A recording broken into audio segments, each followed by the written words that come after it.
ఓం నమ శివాయ శ్రీమాత్రే నమః.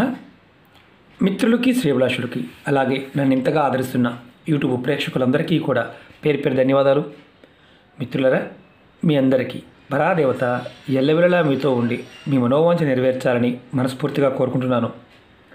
ఈరోజు మనం గురువారం నాడు ఉప్పుతో ఒక చిన్న ఉపాయం చేయండి. డబ్బు వస్తూనే ఉంటుంది, అద్భుతం చూస్తారు. ఇదేంటి గురువుగారు, ఉప్పుతో డబ్బు ఎలా వస్తుంది అని మీకు అనుమానం రావచ్చు.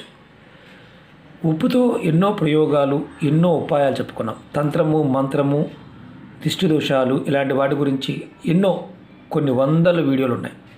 ఉప్పుతో ఉప్పు మన జీవనంలో ఒక భాగం.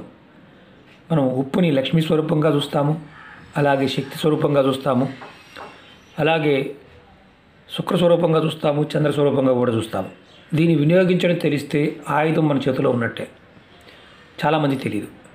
ఈరోజు నిత్య జీవితంలో అనేక సమస్యలు, ఇబ్బందులు ఎదుర్కొంటున్న వారు ఎవరైనా సరే, అంటే కుటుంబ సభ్యుల మధ్య గొడవలు, మనం చేస్తున్న పనులు ఏదో ఒక ఆటంకం రావడం, ఆగిపోవడం, ఏ పని చేసినా అనుకున్న టయానికి పూర్తి చేయలేకపోవడం, పూర్తయిపోతుంది అనుకున్న పని చివరికి ఆగిపోవడం. అంటే చాలామందికి 99.9% ఆగిపోయింది గురువుగారు అని అనేవారు ఎవరైనా సరే నిర్భయంగా ఈ ప్రయోగం చేసి చూసుకోండి.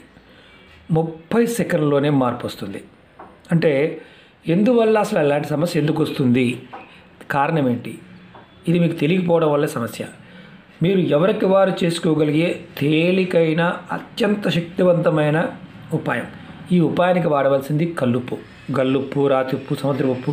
మీ ప్రదేశంలో ఏం పేరు పిలుస్తారు అంటే, మన తెలుగులోనే 2 జిల్లాలకు స్లాగ్ మారిపోతుంది. మీరు ఏం పిలుస్తారో కామెంట్ బాక్స్లో రాయండి. అలాగే ఉప్పుతో ఎన్నో ప్రయోగాలు చెప్పడం జరిగింది. ఉప్పుని సరిగా వాడగలిగితే ఆరోగ్యమే కాదు, తంత్రము, మంత్రము, యజ్ఞము, యాగము, వశీకరణ ప్రయోగాలు అన్ని రకాలుగా వాడుతూ ఉంటాం. ఉప్పు లక్ష్మీ స్వరూపంగాను, చంద్ర స్వరూపంగాను, శుక్ర స్వరూపంగా కూడా చూస్తూ ఉంటాం. ఎవరైతే సమస్యలతో బాధపడుతూ ఉన్నారో, ఇబ్బంది పడుతూ ఉన్నారో వారు ఖచ్చితంగా చేయవలసిన ఉపాయం. అలాగే అప్పులిచ్చి తిరిగి రాకపోయినా, రావాల్సిన డబ్బులు రాకపోయినా, ఇలాంటి ఇబ్బందులు పడుతూ ఉన్నా మీరు ఖచ్చితంగా ఈ ఉపాయం చేయండి. చాలామంది తెలియదు, డబ్బులు రావడం లేదు, మేము చాలా దురదృష్టవంతులు అంటుంటారు. మీకు తెలియదు ఏంటంటే, ఇలా జరుగుతుంది అంటే వీటికి కారణం దిష్టి దోషం వల్ల జరుగుతుంది అని అర్థం. అలాగే ఏదైనా పని ఆగిపోతుంది, అక్కడ దాకా వెళ్ళి ఆగిపోతుంది, దాని అర్థం ఏంటంటే గ్రహ దోషాల వల్ల ఇబ్బందులు ఉన్నాయని అర్థం. ఇలాంటి వాటి నుండి బయటపడడానికి మనంతటకు మనంగా చేసుకోగలిగే తేలికైన ఉపాయం. ఈ ఉపాయాన్ని మీరు చేయటం వల్ల ఖచ్చితంగా బయటపడతారు. మీకు ఇమీడియట్గా మార్పు కనిపిస్తుంది. అంటే చేసిన తర్వాత అర నిమిషంలోనే మార్పును చూడగలిగే అవకాశం ఉంటుంది.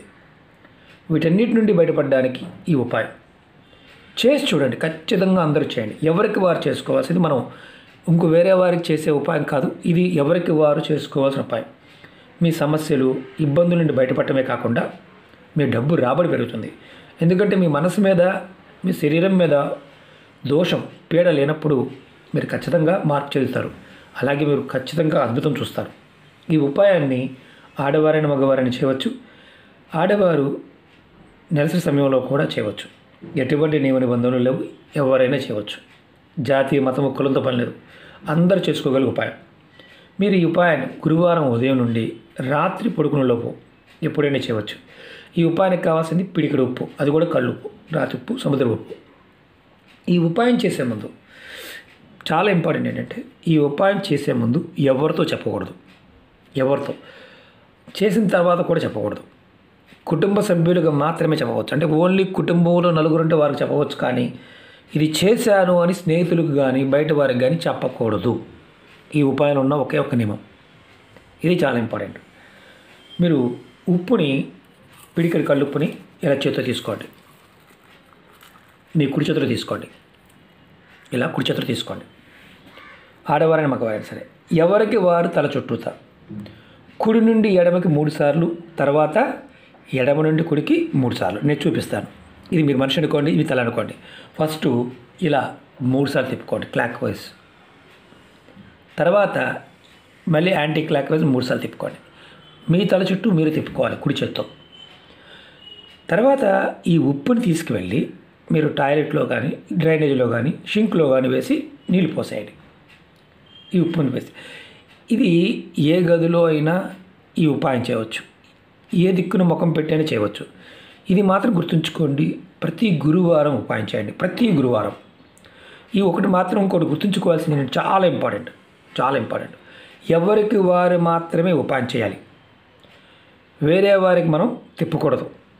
ఇంటిలో ఎంతమంది కుటుంబ సభ్యులు ఉంటే అంతమంది ఎవరికి వారు చేసుకోవచ్చు.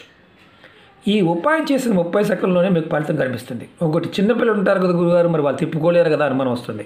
చిన్నపిల్లలకు చేసే ఉపాయాలు వేరే ఉంటాయి, చేయండి. ఇది గురువారం మనం ఏదైతే ఇంతకుముందు చెప్పుకున్న సమస్యలు ఉన్నాయో వాటి నుంచి బయటపడడానికి మనంగా చేసుకోవాల్సిన ఉపాయం. మెత్తటి ఉప్పు వాడకూడదు, ఇలాంటి ఉప్పే వాడాలి. అలాగే ఇది ప్రతి గురువారం కూడా చేసుకోండి. ప్రతి గురువారం మీరు చేస్తే ఖచ్చితమైన మార్పు వస్తుంది. అంటే ఏదైతే ఎదుర్కొంటున్నారో సమస్యలు బయటపడతారు. అలాగే మీకు ఈ వీడియో నచ్చినట్లయితే లైక్ చేయండి. ఛానల్ని కొత్తగా చూసే మిత్రులు సబ్స్క్రైబ్ చేసుకోండి. పక్కనే ఉన్న గంట సింబల్ని యాక్టివేట్ చేసుకోండి. మీకు నచ్చితే 10 మంది మిత్రులు షేర్ చేయండి. అలాగే చాలామంది మిత్రులు మాకు వీడియోస్ రావడం లేదు గురుగారు అని అడుగుతున్నారు, నోటిఫికేషన్ రావడం లేదని. నేను కింద వీడియో డిస్క్రిప్షన్లో ఫేస్బుక్ లింక్ ఇచ్చాను, అలాగే కొత్త ఛానల్ లింక్స్ కూడా ఇచ్చాను. వాటిని కూడా సబ్స్క్రైబ్ చేసి గంట సింబల్ యాక్టివేట్ చేసుకోండి. చాలా ఉపాయాలు చెప్పాను. అలాగే కొన్ని పర్టికులర్గా కొన్ని తిథుల్లోనూ వారాల్లో, అంటే రవి పుష్యమి నక్షత్రం ఇలాంటి వాటి గురించి కూడా చాలా వీడియోలు చేయడం జరిగింది. మన ఛానల్లో ఉన్న ప్లేలిస్ట్లోకి వెళ్ళండి. ఆదివారం రవి పుష్యమి నక్షత్రం అమావాస్య గురించి, అమావాస్య పూజల గురించి కూడా చేయడం జరిగింది. చాలామంది అడుగుతూ ఉన్నారు. మీకు నేను ఇవాళ రేపు వీడియో పెట్టడం జరుగుతుంది. అలాగే ఏదైనా సమస్య మీద మీరు ఏదైనా ఒక సమస్య ఉందనుకోండి, ఆ సమస్య గురించి మీరు వీడియో చేయాలి, లేదంటే అది ప్రయత్నం చేయాలి అని మీరు అనుకుంటున్నప్పుడు గుర్తుంచుకోవాల్సింది ఏంటంటే, అసలు ముందు మీరు మానసికంగా చేయడానికి ప్రిపేర్ అవ్వాలి. ఎన్నో వందల వీడియోలు ఉన్నాయి, ప్రయత్నపూర్వకంగా చేస్తూ ఉండాలి. అలా చేయకుండా మనం వదిలేస్తే, అంటే ఓకేలే మనకి అవుతుందా కాదా ఇలాంటి సందిగ్ధంతో ఉన్నవారు పొరపాటు చేయమాకండి.